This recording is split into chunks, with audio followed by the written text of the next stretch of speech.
Episodes చూస్తూ ఉంటే రోజుకో కొత్త కోణం వెలుగులోకి వస్తుంది. ఎలా అంటే ఫస్ట్ ఆ అమ్మాయి కేసు పెట్టిన దగ్గర నుంచి ఇప్పుడు హర్ష సాయి కూడా టేప్స్ రిలీజ్ చేసి తన నిర్దోషత్వాన్ని నిరూపించుకునే ప్రయత్నం కూడా చేస్తున్నాడు. అసలు వాళ్ళ మధ్యలో ఏం జరుగుంటుంది, ఎందుకు ఇంతవరకు వచ్చింది అడిగి తెలుసుకునే ప్రయత్నం చేద్దాం. ఈరోజు మనతో స్టూడియోలో ఉన్నారు భరద్వాజ్ గారు, సినీ క్రిటిక్. నమస్తే సార్. నమస్తే సార్, హర్ష సాయి మీద వచ్చిన అభాండం ఏదైతే ఉందో, తన మీద వేసేది ఏదైతే ఉందో అది నిజం కాదు అని అంటున్నారు. నిజం అంటారా మీరు? ఏదైనా నిజం కాదు అనే చెప్తారు కదమ్మా. ఏదైనా నిజం కాదు అనే చెప్తారు. నిజం కాదు అనే ఆర్గ్యుమెంటు ఉంటుంది, నిజమే అనేటువంటి ఆర్గ్యుమెంటు ఉంటుంది. నిజం ఎంత ఉండొచ్చు ఉంటే? అంటే ఇప్పుడు ఆల్రెడీ కోర్టు పరిధిలోకి పెడితే ఇప్పుడు ఇదే మాట ఇంకో కేసులో కూడా చర్చ జరుగుతోంది. జానీ మాస్టర్ కేసులో కూడా ఆ అమ్మాయి కోర్టులో అమ్మాయి పోలీస్ స్టేషన్ అప్రోచ్ అయింది. అప్రోచ్ అయిన తర్వాత వాళ్ళు ఎఫ్ఐఆర్ ఫైల్ చేసి ఆయన అరెస్ట్ చేశారు, కోర్టు ముందు ప్రవేశపెట్టారు, అయిపోయింది. లీగల్ ప్రొసీడింగ్స్ మొదలవుతాయి. మొదలైన తర్వాత దర్యాప్తు జరుగుతుంది, నేరం చేశాడా లేదా అనేది కోర్టులో ప్రూవ్ అవుతుంది. అంటే ఎవిడెన్సెస్ కావాలి కదా, సాక్ష్యాధారాలు. ఇప్పుడు ఈ కేసులో అయినా అంతే. వీళ్ళు కోర్టులో ఎవరైతే కేసు పెట్టారో, ఎవరైతే పోలీస్ స్టేషన్కి వెళ్ళి రిపోర్ట్ ఇచ్చారో, వాళ్ళు రిపోర్ట్ ఇచ్చేస్తే వాళ్ళ బాధ్యత తీరిపోదు. వాళ్ళు దాన్ని ప్రూవ్ చేసుకోవాల్సిన బాధ్యత వాళ్ళది. సాక్ష్యాలు ప్రొవైడ్ చేయాలి వాళ్ళు ప్రాసిక్యూషన్కి. ప్రాసిక్యూషన్కి వాళ్ళు సాక్ష్యాలు ప్రొవైడ్ చేసిన టైంలోనే అవతల వాళ్ళు డిఫెన్స్ లాయర్ని పెట్టుకుంటారు. డిఫెన్స్ లాయర్కి వాళ్ళు వాళ్ళ దగ్గర ఉన్నటువంటి సాక్ష్యాలు ఇస్తారు, ప్రొవైడ్ చేస్తారు. ఈ రెండు సాక్ష్యాలు కోర్టులో జడ్జి గారి ముందు ఉంచుతారు. వీళ్ళు జడ్జి గారి మెరిట్స్ అన్నీ చూసి ఒక జడ్జిమెంట్ పాస్ చేస్తారు. ఒకవేళ అప్పుడు గనక వీళ్ళు నిర్దోషులను తేలితే అప్పుడు వీళ్ళు రివర్స్ కేసు పెట్టచ్చు. వీళ్ళ మీద ఎవరైతే తమ మీద కేసు పెట్టారో వాళ్ళ మీద రివర్స్లో కేసు పెట్టచ్చు. డిఫెమేషన్ దావా కూడా వేయచ్చు. ఓకే, అంటే మమ్మల్ని అన్పాపులర్ చేశారు, ఇన్ని కోట్ల నష్టం వచ్చింది నాకు అని కూడా వేయచ్చు. ఇలాంటి అవకాశం ఉంది. అయితే ముందుగా జడ్జిమెంట్లు పాస్ అయిపోతున్నాయి. ఇప్పుడు ఇందాక మీరు అన్నట్టుగా నేరం జరిగి ఉంటుందా జరిగి ఉండదా అనేది చెప్పడానికి అవకాశం లేదు. ఎందుకంటే జరగడానికి కూడా అవకాశం ఉంది, జరగకుండా ఉండడానికి అవకాశం ఉంది. అంటే ఇప్పుడు ప్రధానంగా చాలామంది ఏం మాట్లాడుతున్నారంటే ఒక విచిత్రమైన ఆర్గ్యుమెంట్ తీసుకొస్తున్నారు ఈ కేసుల్లో. ఇప్పుడు ఆ కేసులో కూడా జానీ మాస్టర్ కేసులో ఇంతకాలం డిలే చేసి ఎందుకు కేసు వేసింది ఆ అమ్మాయి? ఆ రోజే వేసి ఉండొచ్చు కదా, ఆ రోజే మాట్లాడి ఉండొచ్చు కదా. అంటే ఆ రోజున మాట్లాడలేదు కాబట్టి అసలు జరగలేదు అని నిర్ధారణ ఎలా చేస్తారు? చేయలేరు కదా.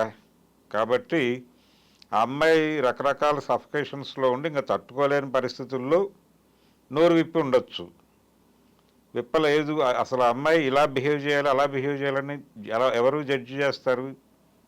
జడ్జి చేయటమే తప్పు కదా. తన ఒపీనియన్ అది, తన బిహేవియర్ అనేది తన ఒపీనియన్, ఎలా బిహేవ్ చేయాలనేది అంతే. అంటే ఒకటి ఇలా అంటే ఆడపిల్లలకు సంబంధించిన జడ్జిమెంట్లే జరుగుతున్నాయి ఎక్కువ ఇలాంటి విషయాల్లో. ప్రతిదీ కూడాను ఎక్కడ అది జరగకుండా ఆగడానికి ఎవరు ప్రయత్నించట్లేదు. జరిగాక దాని ఇక్కడ మనం రెండు కేసెస్లో చూద్దాం సార్. జరిగాక దాంతో కొంత లాభం పొందాక వాళ్ళు మళ్ళీ ఇక్కడికి వస్తున్నారు. ఏంటి, మాకు అన్యాయం జరిగింది అని. లాభపడ్డాక అన్యాయం జరిగింది అనొచ్చు అంటారా? ఎవరు లాభ పొందారు? ఇప్పుడు హెరాస్మెంట్ అయ్యింది, హెరాస్మెంట్ అయిన వెంటనే ఎందుకు అప్రోచ్ కాలేకపోతున్నారు? హెరాస్మెంట్ అయిన నెక్స్ట్ మినిటే నాకు హెరాస్మెంట్ చేస్తున్నారు అని చెప్పి ముందుకెళ్తే ఒకలా ఉంటుంది. ఇప్పుడు జానీ మాస్టర్ విషయంలో తీసుకున్నా, ఇప్పుడు హర్ష సాయి విషయంలో తీసుకున్నా, ఇప్పుడు ఈ 2 years స్పాన్ వాళ్ళది 7 years స్పాన్.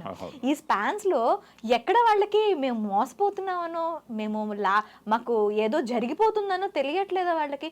ఎందుకు ఇక్కడ కొంత లాగ్ ఎందుకు తీసుకుంటున్నారు అమ్మాయిలు? ఈ లాగ్ తీసుకోవటానికి రకరకాల పర్సనల్ రీజన్స్ ఉండొచ్చు. కెరియర్ కోసం వాళ్ళు సరెండర్ అవుతున్నారు అనే అభిప్రాయం కూడా ఉంది. కెరియర్ కోసం సరెండర్ అయ్యి ఆ తర్వాత వాళ్ళతో ట్రావెల్ అన్కంఫర్టబుల్గా అనిపించి ఏదైనా ఒక వివాదం రైజ్ అయ్యి ఇంకా ఈ రిలేషన్ కొనసాగించడం కష్టం అని అనిపించి దాన్ని బ్రేక్ చేసుకోవటానికి ఘర్షణ పడుతున్నారు అనేటువంటి ఆర్గ్యుమెంట్ కూడా ఉంది. కానీ ఈ మొత్తం ఎపిసోడ్లో ఆడపిల్లల్ని టార్గెట్ చేయటం అంటే ఆడపిల్లలు వేధిస్తున్న మగపిల్లలు కూడా ఉన్నారు ఇండస్ట్రీలో అనే మాట కూడా చాలా ఉంది. చాలా చాలా అది కూడా ఒక ఆర్గ్యుమెంట్ ముందుకు వచ్చింది ఈ మధ్య కాలంలో. రావటం వలన ఏంటంటే ఒకటి మాత్రం వాస్తవం, ప్రస్తుతం మార్కెట్ ఎకానమీలో ఉన్నాం మనం. అవును. మార్కెట్ ఎకానమీ అంటే కొనుగోలు అమ్మకమే, మనుషులు కూడా సరుకులుగా మారిపోయిన సందర్భం ఇది. అవును. అలాగే ఏదైనా సరే అవసరార్థం రిలేషన్ నడుస్తోంది.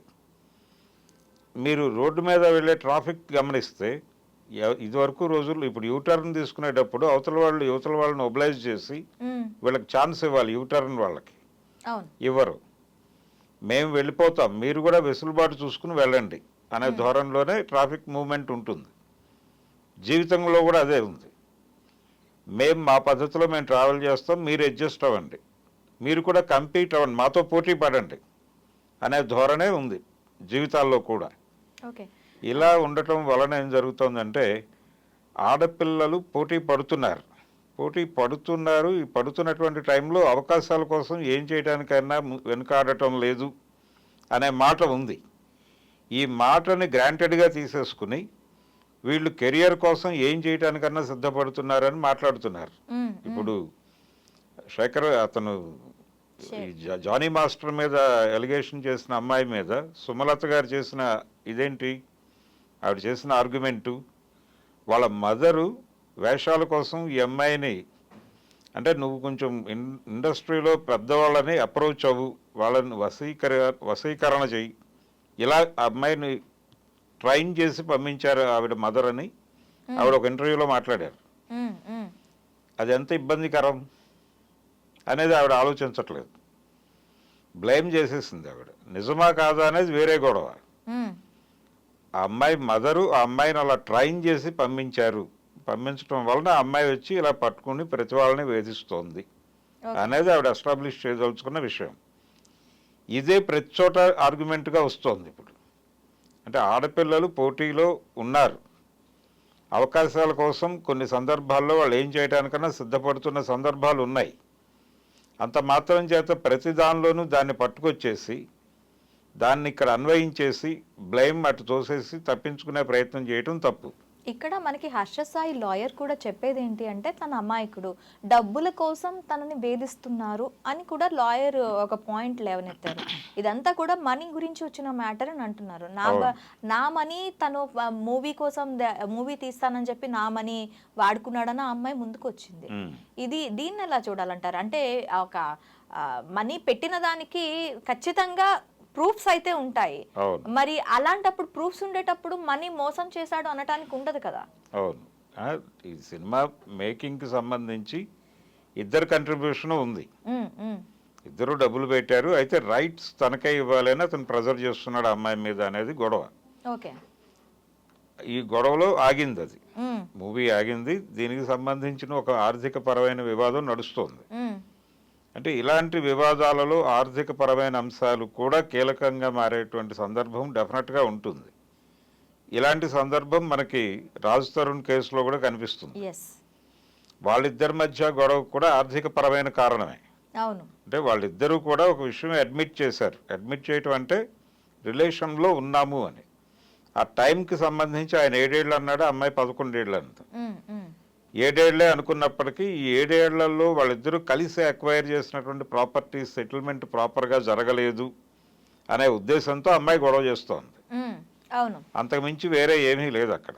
ఆ అమ్మాయి అతనితో ఉండాలని అనుకోవడం లేదు, అతను ఆ అమ్మాయితో ఉండాలని కొనసాగాలి అని అనుకోవడం లేదు. వాళ్ళు బ్రేకప్ అయిపోదామని అనుకున్నారు, కానీ ప్రాపర్టీస్కి సంబంధించిన వ్యవహారం, ఆర్థిక వ్యవహారాలు సెటిల్ కాలేదు. ఇక్కడ కూడా దాదాపు అదే కండిషను. అయితే రేప్ కేసు పెట్టాల్సిన అవసరం ఏమొచ్చింది సార్? ఇద్దరు అండర్స్టాండింగ్ మీదే వెళ్ళేటప్పుడు రేప్ కేసు పెట్టి, అది కూడా ఐపీసీ 376, 376N, 354. అవును, ఇవి ఏ సిచ్యువేషన్స్ లో ఇవి పెడతారు యాక్చువల్లీ? అంటే ఆ అమ్మాయి చెప్తున్నది ఏమిటి? ఆ అమ్మాయి ఆర్గ్యుమెంట్ ఒకటి ఉంది కదా, పోలీసుల దగ్గర ఏం చెప్పింది, అది ప్రూవ్ చేసుకోవాలిగా రేపు అమ్మాయి. అవును, ప్రూవ్ చేసుకోకపోతే అధికారికంగానే తను ఫాల్స్ కేసు పెట్టింది అనేది బయటకు వస్తుంది కదా. చాలా సందర్భాల్లో జరుగుతోంది ఇదే. అంటే ఫాల్స్ కేసు అని మనం ఇప్పుడు కోర్టు పరిధిలోకి వెళ్ళిపోయిన తర్వాత, స్టేషన్ పరిధిలోకి వెళ్ళిపోయిన తర్వాత మనం దాని మీద ఆర్గ్యుమెంట్ చేయకూడదు. అవును. ఆ అమ్మాయి ఏం మాట్లాడింది, రేపు పొద్దున వాళ్ళు ఎఫ్ఐఆర్లో ఏం రాశారు అనేది చూడాలి. ఉమ్, చూసిన తర్వాత కొంత అధికారిక సమాచారం అక్కడి నుంచి ఛార్జ్ షీట్ దశకి ఇంకా మారుతుంది కేసు. అందుకని ఏదైనా సరే లీగల్ ఏరియాలోకి వెళ్ళటం మంచిది. లీగల్ బ్యాటిల్ చేయాలి. ఓకే. లీగల్ బ్యాటిల్ చేయటం అనేది ఏ విధంగా చూసినా బెటరే. ఓకే. ఇప్పుడు ఈ కేసులో మనకి వీడియో క్లిప్స్, ఆడియో క్లిప్స్ రెండు ఉన్నాయి. అవును. దీన్ని ఎంతవరకు కన్సిడర్ చేయొచ్చు? హర్ష సాయి ఆడియో క్లిప్స్ పెట్టినప్పుడు ఆ అమ్మాయి పాట ఎక్కువగా వినిపిస్తోంది, హర్ష సాయి తక్కువ మాట్లాడాడు అని చెప్పి ఒకటి. అండ్ ఆ ఆడియో క్లిప్లో, వీడియో క్లిప్స్లో ఏదో హర్ష సాయి అమ్మాయిని బెదిరిస్తున్నాడు, ఆ బెదిరించిన క్లిప్స్ బయటకు వచ్చాయి అని చెప్పి కూడా అంటున్నారు. ఇవి సాక్ష్యాలుగా ఎంతవరకు సరిపోతాయి అంటారు? ఇవి CCTV క్యామ్లో ఎవిడెన్స్లు ఇవన్నీ కోర్టుకు పెడతారు. వీళ్ళు కోర్టుకు పెడతారు. ఇవన్నీ వాళ్ళు విడిగా రివ్యూకి పంపిస్తారు. ఆ రివ్యూ రిపోర్ట్ల ఆధారంగానే కోర్టు నిర్ణయం తీసుకుంటుంది. అయితే ఇక్కడ జరుగుతున్న వ్యవహారం ఏంటంటే, ఏదైనా కావచ్చు, ఇలాంటి కేసులు చూడటానికి, ఇలాంటి కేసులు వ్యవహారం అంటే ఇవి తొందరగా తేలవు. అవును. ఇప్పుడు ఒకవేళ అతను అరెస్ట్ అయిపోయి బెయిల్ మీద బయటకు వచ్చేస్తాడు. రేపు జానీ మాస్టర్ కూడా బెయిల్ మీద బయటకు వస్తాడు. బెయిల్ రైటే. ఏ నేరస్తుడు అయినా సరే ఇప్పుడు నేరం అతని మీద ఆరోపించారు తప్ప అతను నేరస్తుడు కాదు. అంటే నేరం ఆరోపింపబడిన వాళ్ళు నేరస్తులు కాదు. కన్విక్ట్ అయితే నేరస్తుడు. కన్విక్ట్ అయినప్పుడు కూడా నేరస్తుడు కాదు. అంటే కోర్టు ఆ మేరకు నిర్ధారణ చేస్తుంది. అతను మళ్ళీ అప్పీల్కి వెళ్తాడు. అప్పీల్ బెయిల్ తీసుకుని బయటకు వస్తారు. సార్, ఇక్కడ ఇంకొకటి ఉంది sir. Harsha Sai life style చూస్తే తను యూట్యూబర్గా ఎలా పాపులర్ అయ్యాడు అంటే, సహాయం చేసి, పేదవాళ్ళకి సహాయం చేసి, ఒక మానవతా దృక్పథం ఉన్న వ్యక్తిగా పోర్ట్రేట్ అయ్యి ఒక సెన్సేషన్ క్రియేట్ చేసి యూట్యూబ్ అండ్ ఒక హ్యుమానిటీని, యూట్యూబ్లో ఒక హ్యుమానిటీని చాటే విధంగా తను పాపులర్ అయ్యాడు. ఇప్పుడు అంత హ్యుమానిటీ నేచర్ ఉన్న వ్యక్తి డబ్బు కోసం ఇంత ప్రాకులాడతాడా అనేది ఒక క్వశ్చన్. ఇప్పుడు మనిషి రకరకాలుగా ఉంటాడు అనే విషయాన్ని యాక్సెప్ట్ చేయాలి ముందు. ఓకే. ఈ మనిషి ఇలాగే ఉంటాడు అని మోసపోసి ఉండదు. ముళ్ళపూడి వెంకటరమణ గారు చెప్తాడు, మంచి చెడు అనేవి రాసులు పోసి ఉండవు. ఒక మంచివాడు వెంటనే అవకాశాలు దొరికి చెడ్డవాడిగా మారిపోవచ్చు. ఒక చెడ్డవాడు అవకాశాలు రాక మంచివాడిగా మిగిలిపోవచ్చు. అంటే ఆ సందర్భం ఏమిటి, వాళ్ళిద్దరి మధ్య రిలేషన్ ఎలా మొదలై ఎలా నడిచింది అనే దానికి సంబంధించి అది ఆ కేసు వరకే. అంత మాత్రం చేత అతను ఏదో దుర్మార్గుడు అని జడ్జి చేయకూడదు. ఓకే. సిచ్యువేషన్స్ అండ్ వాళ్ళిద్దరి మధ్య ఉన్న రిలేషన్, అది నడిచినటువంటి పద్ధతి, వాళ్ళిద్దరి మధ్య జరిగినటువంటి ఘర్షణలు, ఇవన్నీ దానిలో పనిచేస్తాయి. ఆ అమ్మాయి వరకు అతను దుర్మార్గుడు కావచ్చు, ప్రపంచానికి కావాలని రూల్ ఏం లేదు. అంతవరకే చూడాలి. ఇష్యూ బేస్డ్గానే వెళ్ళాలి తప్ప ఇది అతని జనరల్ క్యారెక్టర్ అనేది, ఇలాంటివి ఇంకొక 7-8 కేసులు వచ్చేస్తే అప్పుడు ఇది క్యారెక్టర్గా అప్పుడు మాత్రమే పరిగణనలో తీసుకోవాలి తప్ప ఇప్పుడు ఇమ్మీడియట్గా అతని క్యారెక్టర్ని జడ్జి చేయటం కూడా ఇబ్బంది. అతను చారిటీ చేస్తున్నాడు కాబట్టి ఇలాంటివి చేయడు అని అనుకోవటం కూడా తప్పే. అంటే రెండు చేయొచ్చు ఉంటారు. డెఫినెట్గా చేస్తారు. ఓకే. మరి ఈ రేప్ కేసులో అరెస్ట్ అయిన వాళ్ళకి కానీ, రేప్ కేసు నమోదు వాళ్ళ ఒకవేళ విక్టిమ్ అయిన వాళ్ళకి ఎన్ని రోజులలో బెయిల్ ఒకవేళ అరెస్ట్ చేస్తే ఎన్ని రోజుల్లో బెయిల్ రావచ్చు? చాలామంది ఏమనుకుంటారంటే ఇది నాన్ బెయిలబుల్ కేసు, ఇంకా బెయిల్ రాజు వాళ్ళకి అంటారు. అది తప్పు. బెయిలబుల్ కేసు అనగా స్టేషన్లోనే పంపించేస్తారు. బైండ్ ఓవర్ చేసి సంతకాలు పెట్టించుకుని పంపించేస్తారు. వాళ్ళు రిమాండ్కి వెళ్ళారంటేనే నాన్ బెయిలబుల్ సెక్షన్ అని. రిమాండ్కి వెళ్ళటమే నాన్ బెయిలబుల్ సెక్షన్లో పెడతారు. వెళ్ళిన తర్వాత బెయిల్కి అప్లై చేసుకుంటారు. బెయిల్ అంటే ఏమిటి? విచారణ ఖైదీ జైల్లోనే ఉండాలని లేదు. అతను బయట ఉండి కూడా కోర్టుకు వెళ్ళొచ్చు. అయితే కోర్టు నమ్మాలి అతన్ని. అంటే ఇతను డెఫినెట్గా వాయిదాలకు వస్తాడు, అంటే కేసు ప్రొసీడింగ్స్కి సహకరిస్తాడు, అలాగే సాక్ష్యాలను ఇబ్బంది పెట్టడం ఇలాంటివి ఏం చేయడు, తారుమారు చేయటం. దీనికి సంబంధించి ప్రాసిక్యూషన్ ఆర్గ్యూ చేస్తుంది. డిఫెన్స్ వాళ్ళు బెయిల్ పిటిషన్ ఫైల్ చేస్తారు. ప్రాసిక్యూటర్ చెప్తాడు ఇతను రిలీజ్ అయితే కేసు ఇబ్బంది పడేటువంటి అవకాశం ఉంది, ఇతను సాక్షుల్ని ఏదైనా చేస్తాడు, మేనేజ్ చేసే ప్రమాదం ఉంది, అంటే సాక్ష్యాలను తారుమారు చేసే ప్రమాదం కూడా ఉంది. కాబట్టి ఇతను రిలీజ్ చేయకపోవటం, ఇతనికి బెయిల్ ఇవ్వటం ఇబ్బంది కేసుకి అని వాళ్ళు ఆర్గ్యూ చేస్తారు. ఓకే. ఆ ఆర్గ్యుమెంట్ని వీళ్ళు తిప్పికొట్టగలగాలి. ఎవరు? Defence lawyer. డిఫెన్స్ లాయర్ ఆర్గ్యుమెంట్తో జడ్జి గారు సాటిస్ఫై అయితే బెయిల్ ఇస్తాడు, ఓకే. లేదంటే రిజెక్ట్ అవుతుంది. ఓకే. రిజెక్ట్ అయిన తర్వాత 15 రోజులకు మళ్ళీ వేసుకోవచ్చు. అంతవరకు జైల్లో ఉండాల్సి వస్తుంది. అంతే అంతే, వాయిదా అంటే 15 రోజులకి వేస్తారు, 15 రోజుల తర్వాత మళ్ళీ వాయిదా, ఆ వాయిదా టైంలో మళ్ళీ బెయిల్ వేసుకోవచ్చు. ఓకే. ఒక 3 సార్లు కింది కోర్టులో రాకపోతే పై కోర్టుకు వెళ్తారు, ఆ పై కోర్టులో రాతే ఆ పై కోర్టుకు వెళ్తారు. ఇది ఒక నిరంతర ప్రక్రియ బెయిల్ వచ్చే వరకు. బెయిల్ వచ్చిన తర్వాత షూరిటీలు సమర్పించి బయటకు వస్తారు. ఓకే. ఇప్పుడు ఇండస్ట్రీలో ప్రతి ఎలా అంటే కదిపితే ఒక కేసు బయటకు వస్తుందా అన్నట్టు మనకి రాజ్ తరుణ్ని చూసాము, తర్వాత జానీ మాస్టరు, ఇప్పుడు హర్ష సాయి మొత్తం అందరూ కూడా ఒక్కొక్కరు బయటకి, అంటే ఒకరిని చూసి ఒకళ్ళు బయటకు వస్తున్నారా అనిపిస్తూ ఉంది. ఇండస్ట్రీలో అసలు ఏం జరుగుతుంది సార్? మీరు ఇప్పుడు ఇండస్ట్రీలో ఇలాంటివన్నీ ఉన్నాయంటారా? అంటే ఇలా యూజ్ చేసుకొని వదిలేస్తున్నారు అనేది అందరికీ వర్తిస్తుంది అంటారా? సెక్షువల్ హెరాస్మెంట్ అనే దానికి సంబంధించి మేము రెడ్ బాక్స్ పెట్టాము. ఎవరైనా వచ్చి అక్కడ కంప్లైంట్ లాంచ్ చేయొచ్చు, కమిటీ ఉంది ఇక్కడ, మేము పట్టించుకుంటాం, పర్సూ చేస్తామని చెప్పారు కదా ఈ మధ్య ప్రెస్ మీట్ పెట్టి ఛాంబర్లో. ఓకే. ఎంతమంది వేస్తున్నారు, ఎన్ని కేసులు వాళ్ళు ఇప్పటిదాకా పర్సూ చేశారు? ఇది ఇప్పటి గొడవ కాదు, 2019లో కమిటీ పెట్టాలి అనేటువంటి నిర్ణయం జరిగింది.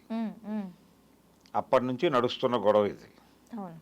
ఎన్ని కేసులు పర్సూ చేశారు అంటే ఇండస్ట్రీ నుంచి వస్తున్నది ఏంటంటే ఫాల్స్ ఎలిగేషన్లు ఎక్కువ వస్తున్నాయని.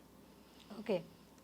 ఫాల్స్ ఎలిగేషన్స్ అంటే వాళ్ళ ఉద్దేశం ఏమిటి? ఉద్దేశపూర్వకంగా ఇప్పుడు హర్ష సాయి విషయంలో జరుగుతోంది అదే, ఆ అమ్మాయి ఉద్దేశపూర్వకంగా పెట్టింది అని. అలాగే ఇతని విషయంలో కూడా, జానీ మాస్టర్ విషయంలో కూడా అమ్మాయి ఉద్దేశపూర్వకంగా పెట్టింది, ఇప్పుడు పెట్టడం వెనకాల మోటో ఉంది, వేరే మోటోతో అమ్మాయి పెట్టింది అని మాట్లాడటంతో పాటు అమ్మాయి వెనకాల ఎవరెవరో ఉన్నారని మాట్లాడారు. అల్లు అర్జున్ దాకా వెళ్ళింది ఆ లిస్టు. ఇలాంటి గొడవలు చాలా ఉన్నాయి అక్కడ. అందుకని ఇలా కుదరదు, కమిటీలతో అయ్యే పని కాదు ఇది. అవును. అంటే ఇది కేవలం సినిమా పరిశ్రమకి మాత్రమే పరిమితమైన గొడవ కూడా కాదు. ఎస్, ప్రతి ఒక్కళ్ళు ప్రతి ఒక్క స్టేజ్ లో ఖచ్చితంగా ఎవరో ప్రతి ఆడపిల్ల ఫేస్ చేస్తున్న సమస్యగా మనం ప్రతి ఇండస్ట్రీలోనూ, ఇప్పుడు ఐటీ ఇండస్ట్రీలోనూ ఉంది ఇది, మీడియాలో కూడా ఉంది, ఎక్కడైనా ఉంది. అంటే మార్కెట్ ఎకానమీలో ఉన్నాం మనం, మనిషి సరుకుగా మారిపోయిన ప్రపంచంలో ఉన్నాం. మీకిది మాకది అనే మాట వాడారు ఆవిడ, ఝాన్సీ గారు ఆ రోజు, క్విట్ ప్రోకో అని. కాబట్టి ఆ క్విట్ ప్రోకో ప్రకారమే రిలేషన్స్ కూడా నడుస్తున్నటువంటి ఒక వాస్తవాన్ని అర్థం చేసుకోవాలి ముందు. ఈ ధోరణిలో నడుస్తోంది ప్రపంచం, ఇది అన్ని చోట్ల నడుస్తోంది. కాబట్టి ఎక్కడైనా ఎవరైనా కంప్లైంట్ చేసుకుంటే కమిటీ దగ్గర కంప్లైంట్ చేస్తే కమిటీ సమన్ చేసేటువంటి పవర్ ఉండదు. ఓకే. అందుకని ఫ్యామిలీ కోర్ట్స్ ఎలాగైతే ఉన్నాయో, ఈ వర్క్ ప్లేసెస్లో సెక్షువల్ హెరాస్మెంట్కి సంబంధించిన కేసులు మాత్రమే పర్సూ చేయడానికి కనీసం కాస్మోపాలిటన్ సిటీస్లోను మెట్రోపాలిటన్ సిటీస్లోను స్పెషల్ కోర్టులు ఉండాలి. ఓకే. ఒక స్పెషల్ కోర్టు ఉండాలి, ఒకటి చాలు. ఎవరైనా సరే, అంటే ఈ కమిటీస్ ఉన్నాయి. ఇప్పుడు రూల్ వచ్చింది కదా మనకి, 2013లో యాక్ట్ వచ్చింది. యాక్ట్ ప్రకారం ప్రతి 10 మంది ఎంప్లాయీస్ ఉన్నటువంటి ప్రతి చోట ఒక కమిటీ వేయమన్నారు. సార్, ఇండస్ట్రీ అనే కాదు, మీరు చెప్తున్నారు బయట కూడా ప్రతి ఒక్క ఆడపిల్ల కూడాను సేఫ్గా ఇంటికి వెళ్ళాలని అనుకుంటూ ఉంటుంది. సో ఈ దృష్టిలో ఏ ఆడపిల్లకైనా మీరు ఇచ్చే సజెషన్ ఏంటి? అంటే ఒకటేమ్మా, ఇది ఫైట్ చేయటమే. ఇప్పుడు మంచులక్ష్మి గారు మాట అన్నారు ఈ జానీ మాస్టర్ ఇష్యూ వచ్చినప్పుడు, జస్ట్ సే నో అని. నో అని చెప్తే కుదరని పరిస్థితులు ఉంటాయి కొన్ని సందర్భాల్లో. నో అని చెప్పలేని కండిషన్స్. ఇప్పుడు ఇండస్ట్రీ వాళ్ళు ఏం చెప్తున్నారు, మా దృష్టికి వచ్చిన వాటిని మేము మాట్లాడి సెటిల్ చేస్తున్నాం అంటున్నారు. ఏం సెటిల్ చేస్తారు వీళ్ళు? ఎందుకమ్మా నువ్వు ఆయన మీద గొడవ పడతావు, ఆయన ఏదో దీనివల్ల నీ కెరియర్ ఇబ్బంది పడుతుంది, కామ్గా ఉండు, సెటిల్ అయిపోతుంది విషయం, ఆయన నిన్ను ఇబ్బంది పెట్టడు, ఇది మర్చిపో, ఇదే కదా చెప్పేది. సెటిల్మెంట్ పెద్ద మనుషులు చేసే పని ఇదే కదా. అవును, ఎవరినో ఒకరిని తగ్గించి దాన్ని కనుమరుగయ్యేలా చేస్తారు.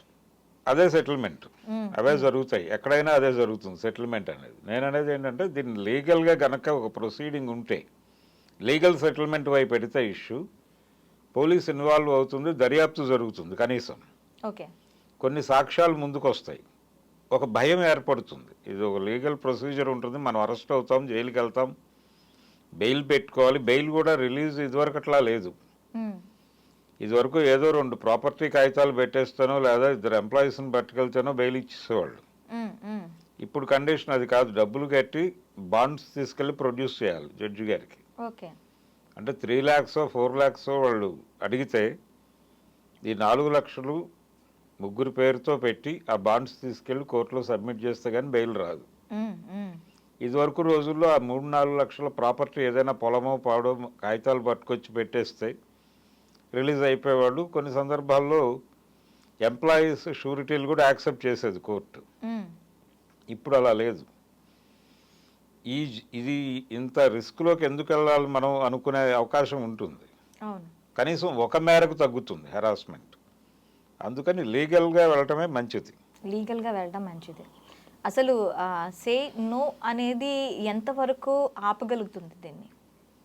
అన్ని సందర్భాల్లోనూ కుదరదండి. చాలా సందర్భాల్లో బలైపోయేది ఇలాగే. కెరియర్ అనేది చూపిస్తారు భూతంగా. మీరు దీన్ని హైలైట్ చేసి ఇతనితో గొడవపడి ఇండస్ట్రీ నుంచి వెళ్ళిపోవాల్సిన పరిస్థితి వస్తుంది అని చెప్తారు మధ్యవర్తులే. ఇంకా సే నో ఎక్కడ కుదురుతుంది? కుదరదు. నో చెప్పటం అంటే ఈ కెరియర్ని వదిలేసుకోవటం అనే పరిస్థితి క్రియేట్ అయిన సందర్భంలో నో చెప్పేవాళ్ళు ఎంతమంది ఉంటారు? ఉండొచ్చు, ఉండకపోనవచ్చు, భయపడిపోవచ్చు, టెర్రరైజ్ అవ్వచ్చు, రకరకాల ప్రెజరస్ ఉండొచ్చు వాళ్ళకి. అలాగే ప్యాషన్ ఉంటుంది, ఇక్కడ కొనసాగాలి అనేటువంటి ఒక ప్యాషన్తో కూడా యాక్సెప్ట్ చేయవచ్చు. ఇలా అనేక విధాలుగా ఉంటుంది. రెండోది, ఇప్పుడు పురుష సమాజం ఒక విచిత్రమైన పరిస్థితుల్లో ఉంది ప్రపంచంలో. వాళ్ళు అంటే ఫీమేల్ ప్రతి చోట కూడా పోటీ పడుతున్నారు. ఈ పోటీ అనేది చాలా పెరిగిపోయి అవకాశాలు తగ్గిపోతున్నాయి పురుషులకి. తగ్గిపోతున్న మాట చాలా వాస్తవం. దీంతో వాళ్ళు చాలా ట్రెడిషనల్గా మారిపోతున్నారు. మారిపోయి అంటే వీళ్ళతో పోటీ పడటము అనే గొడవ ఒకటైతే, వీళ్ళు ఇలా అగ్రెసివ్గా వెళ్ళటం అనేది వాళ్ళకి నచ్చటం లేదు. నచ్చక ఈ ఓటమి నుంచి వాళ్ళు సాంప్రదాయవాదులుగా మారిపోయి వీళ్ళని జడ్జి చేస్తున్నారు, మోరల్ జడ్జిమెంట్లు పాస్ చేస్తున్నారు. అసలు జరుగుతున్న క్యారెక్టర్ మీద క్యారెక్టర్ అసైన్మెంట్, క్యారెక్టర్ల మీద దాడులు చేయటం అనేది చాలా ఎక్కువ జరుగుతోంది. ఏమీ తెలియదు వాళ్ళకి, జస్ట్ అలా ఒక మాట అనేస్తాడు, ఆ అమ్మాయి అలా ఉంది కాబట్టి ఇలా చేస్తుంది అని వీళ్ళు ఒక మాట అనేసుకుంటారు. అది ప్రచారంలోకి వచ్చేస్తుంది, సర్క్యులేషన్లోకి వచ్చేస్తుంది. ఆ అమ్మాయికి తెలియదు. క్యారెక్టర్ అసైన్మెంట్ చేసి అసెస్మెంట్ అయిపోతుంది. క్యారెక్టర్ అసాసినేషనే, క్యారెక్టర్లను హత్య చేయుట అనే కార్యక్రమం ధార్మిక కోణంలో చేసేస్తున్నారు వీళ్ళు. అమ్మాయి డ్రెస్ చూడు అలా వేసుకుంది అంటే ఆ అమ్మాయి క్యారెక్టర్ చాలా లూజ్ క్యారెక్టర్ అని వీళ్ళు ఒక జడ్జిమెంట్ పాస్ చేసేస్తున్నారు. అలా సాంప్రదాయవాదులుగా మారిపోయిన పిల్లలు ఈ మధ్యకాలంలో ఫిమేల్ని విలన్గా చూపిస్తే మెయిల్ యూత్ ఆ సినిమాలని భుజాన వేసుకుని విజయవంతం చేసిన సందర్భాలు చూసాం మనం. అది RX 100 కావచ్చు, బేబీ కావచ్చు. ఈ సినిమాల విజయం వెనకాల ఫిమేల్ యూత్ కంట్రిబ్యూషన్ చాలా ఉంది. అంటే ఫిమేల్ యూత్ మీద మెయిల్ యూత్కి ఉన్నటువంటి గోల, మెయిల్ యూత్ దీన్ని భుజాన వేసుకుని మోసినాయి ఈ సినిమాలని. అంటే ఆ సినిమాల్లో ఆడపిల్లల్ని విలన్లుగా చూపించడం అనేది వాళ్ళకి కనెక్ట్ అయింది. ఇది చాలా ప్రమాదకరమైన ధోరణి. దీని మీద దృష్టి పెట్టాలి సమాజం. ఉన్నారు కదా సార్ అమ్మాయిల్లో కూడా, అమ్మాయిని కూడా నేను చెప్తున్నాను, అమ్మాయిల్లో కూడా అలాంటి లేరు అంటే అంత మాత్రం చేత జనరలైజ్ చేసి మాట్లాడటం ఇబ్బంది. జనరలైజ్ చేయకూడదు దేన్ని కూడా. ఇప్పుడు ఈ కేసుల్లో కూడా వారికి వారే ఆ సిచ్యువేషన్సే తప్పు అంతే అంతే అంటారా? అంతే అంతే ఓకే ఓకే సార్. ఇప్పుడు ఆడపిల్లలు ఏదో మగపిల్లల్ని హరాస్ చేస్తున్న కేసులు ఒకటి రెండు చూపించి మొత్తం ఆడజాతికే బ్రాండ్ చేయకూడదు. అంటే ఏదైనా ఎప్పుడైనా జరగచ్చు ఇష్యూ బేస్డ్గా, కానీ ఒక జనరల్ ఫినామినా ఒకటి ఉంటుంది, దాన్ని కూడా పట్టించుకోవాలి. ఆ ఆలోచన ధోరణి ఉంది. అంటే మగపిల్లలు చాలా సాంప్రదాయ ఆలోచనలతో నడుస్తున్నారు అనేది వాస్తవం. చాలా సందర్భాల్లో అది బయటకు వస్తోంది. ఈ సాంప్రదాయ ఆలోచన విధానంతో వీళ్ళు ఏం ఆలోచిస్తున్నారంటే ఆడపిల్ల కాలు బయట, అంటే పాత సామెత ఒకటి ఉంటుంది, ఒక ట్రెడిషనల్ సామెత, ఆడపిల్ల పెదవి విప్పకూడదు, కాలు గడప దాటకూడదు అని. ఈ లెవెల్లో వీళ్ళు సాంప్రదాయంలోకి వెళ్ళిపోతున్నారు. మగపిల్లలు వెళ్ళిపోయి అక్కడి నుంచి జడ్జిమెంట్ చేస్తున్నారు వీళ్ళ మీద. ఇది ప్రమాదకరం. ఈ ధోరణి పెరగటం అనేది కనిపిస్తోంది, విజిబుల్గానే ఉంది. అందుకని ఇలా ఏదైనా ఒక ఇద్దరు ముగ్గురు అమ్మాయిలు మగపిల్లల్ని మోసం చేశారు లేదా ఇబ్బంది పెట్టారు అనే విషయం తెలియగానే వీటిని భూతద్దంలో చూపించే ప్రయత్నం చేస్తున్నారు. అబ్బాయిలు చేస్తున్న ఇబ్బందులు, అబ్బాయిలు పెడుతున్న ఇబ్బందులు ఎవరికి అవసరం లేదు. వాటిని భూతద్దంతో కాదు కదా, నార్మల్గా కూడా చూడరు. రెండోది, ఇండస్ట్రీలో ఉన్నటువంటి ఆడపిల్లలు, అంటే ఇప్పుడు మా అసోసియేషన్ ఉంది, దానిలో కీలక పదవుల్లో ఉన్నటువంటి మహిళలు ఉన్నారు. వాళ్ళు కొంచెం మనం డెమోక్రటిక్గా ఉండాలి అనే ఉద్దేశంతో వాళ్ళ దృష్టికి ఆడపిల్లల్ని వేధిస్తున్నటువంటి వ్యవహారాలు వచ్చినప్పుడు మగపిల్లల్ని వేధిస్తున్నారు కదా వీళ్ళు అనేది తీసుకొచ్చి దీన్ని బ్యాలెన్స్ చేసే ప్రయత్నం చేస్తున్నారు. ఇది ఒక ఇబ్బంది. అంటే ప్రజాస్వామికంగా ఆలోచించడం అన్ని సందర్భాల్లోనూ కుదరదు. కొన్ని సందర్భాల్లో ఆ కేసుకున్నటువంటి ప్రత్యేక పరిస్థితులను దృష్టిలో పెట్టుకుని కొంచెం సెక్టేరియన్గా కూడా వెళ్ళాలి. ఓకే, అలా లేదు పరిస్థితి. ఎవరి ప్రయోజనాల కోసం వాళ్ళు బిహేవ్ చేస్తున్నారు తప్ప సమాజం ఎలా ఉంది, మనుషులు ఎలా ప్రవర్తిస్తున్నారు, ఎవరి మనసుల్లో ఎలాంటి ఆలోచనలు నడుస్తున్నాయి అనేది బ్రాడ్గా అర్థం చేసుకుని ఒక నిర్ణయానికి వచ్చే పరిస్థితి అయితే కనిపించడం లేదు. ఈ సందర్భంలో ప్రతి కేసు చాలా జటిలంగా కనిపిస్తుంది. అది డాన్స్ మాస్టర్ జానీ కావచ్చు, లేకపోతే ఇతను యూట్యూబర్ హర్షసాయి కావచ్చు, లేకపోతే రాజ్ తరుణ్ కావచ్చు. రాజ్ తరుణ్ విషయంలో ఎందుకు ఆ అమ్మాయి అడుగుతోంది పదే పదే అతనితో కలిసి ఉండాలనుకుంటున్నాను అంటే, కలిసి ఉండటం అనేది ఆ అమ్మాయి ఉద్దేశం కాదు. నాకు రావాల్సింది కలిసి ఉండాలనుకుంటున్నాను. మేము కలిసి ఉన్న రోజుల్లో అక్వైర్ చేసినటువంటి ప్రాపర్టీస్ తాలూకా ప్రాపర్ సెటిల్మెంట్ చేయమనండి, నేను వెళ్ళిపోతాను అనేదే. ఆ మేరకు ఆ అమ్మాయి కలిసి ఉంటాను అనే ప్రతిపాదన ద్వారా ప్రెజర్ తీసుకొస్తుంది అతని మీద. అతను ఈ అమ్మాయి క్యారెక్టర్ అసాసిన్ చేసి ఈ అమ్మాయి డిమాండ్ని పలచబరచటం అతని ఉద్దేశం. అంటే ఈ అమ్మాయి సపోజ్ ఓ 10 కోట్లు అడిగితే ఈ క్యారెక్టర్, అమ్మాయి డ్రగ్స్ అమ్ముతుంది, రకరకాలుగా మాట్లాడారు, అమ్మాయి పెడ్లర్ అన్నారు. ఇవన్నీ వేయటం ద్వారా ఆ అమ్మాయి రేట్ ఏమైనా తగ్గిస్తుందేమో అనేది వాళ్ళ ప్రయత్నం. ఇలా ఇద్దరు కలిసి రోడ్డు మీదకి వచ్చి మాట్లాడుకుంటున్నారు. ఇది ఒక విచిత్రమైన కేసు. హర్షసాయిది ఒక విచిత్రమైన కేసు. ఇప్పుడు ఈ అమ్మాయిది జానీ మాస్టర్ది ఒక విచిత్రమైన కేసు. ఇందులో ఆ అమ్మాయి జానీ మాస్టర్ మీద ఎలిగేషన్స్ పెడితే జానీ మాస్టర్ వైఫ్ ఆవిడ సుమలత గారేమో ఆ అమ్మాయి క్యారెక్టర్ మీద